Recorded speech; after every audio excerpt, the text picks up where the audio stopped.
Hello दोस्तों, स्वागत है आपका हमारे चैनल डिफेंस अफेयर्स पर। दोस्तों, डिफेंस मैन्युफैक्चरिंग सेक्टर को एक मेजर पुश लेने के लिए इंडियन गवर्नमेंट काफी एफर्ट्स लगा रही है। इसी के साथ इसमें वो सब ऑर्गेनाइजेशंस भी उनका साथ दे रहे हैं जो इंडिया के डिफेंस मैन्युफैक्चरिंग सेक्टर को पूरी दुनिया में अपॉर्चुनिटीज जनरेट की तरह उभरते हुए देखना चाहते हैं। और इन ऑर्गेनाइजेशंस में defence research and development organisation और उसकी ब्रांचेस भी शामिल है। अगर हम defence research and development organisation की बात करें तो ये ऑर्गेनाइजेशन अलग अलग तरह के इनोवेटिव वेपन्स या इक्विपमेंट्स डेवलप करता है, उन्हें टेस्ट करता है और सक्सेसफुल टेस्टिंग के बाद उस वेपन्स या इक्विपमेंट्स की टेक्नोलॉजी को उन सभी इंडियन इंडस्ट्रीज को भेजता है जो इसे बना सकते हैं। और अगर हम इसी को लेकर हाल ही की बात करें तो इंडिया के डिफेंस मैन्युफैक्चरिंग सेक्टर में मास प्रोडक्शन और इंक्रीज करने के लिए डीआरडीओ टेक्नोलॉजी ट्रांसफर पॉलिसी पर काम कर रही है, जिसके अंडर वो सक्सेसफुली टेस्ट किए गए प्रोडक्ट्स के टेक्नोलॉजी को ट्रांसफर करेगी जो इसके मास प्रोडक्शन के लिए रिस्पॉन्सिबल रहेगी। इसमें खास बात ये है कि ये प्रोडक्शन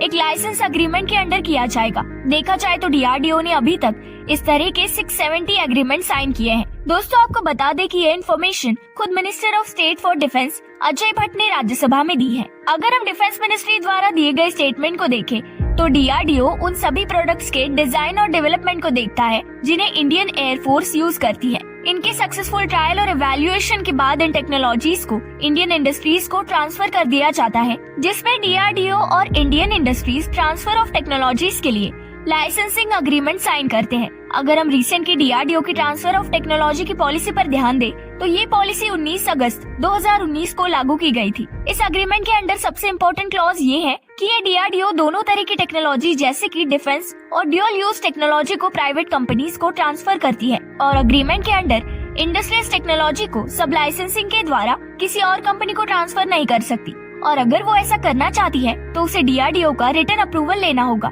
इसी के साथ इन इंडस्ट्रीज को सबसे ज्यादा ध्यान इस बात का रखना होता है कि इस टेक्नोलॉजी को किसी भी तरह से डिस्क्लोज नहीं किया जाएगा। वही टेक्नोलॉजी को डायरेक्टर, ऑफिसर और एम्प्लॉइज और सब कॉन्ट्रैक्टर के अलावा किसी को एक्सेस नहीं दिया जाएगा। दोस्तों, डीआरडीओ ने इंडियन आर्म फोर्सेस को टेक्नोलॉजी एडवांस बनाने के लिए काफी ज्यादा कंट्रीब्यूशन किए हैं और उनके इस टेक्नोलॉजी को कॉन्फिडेंशियल रखना उन सभी इंडस्ट्रीज की मेजर प्रायोरिटी है। इस बारे में आपको क्या लगता है, जरूर बताइए। वीडियो को लाइक कीजिए और चैनल को सब्सक्राइब कीजिए।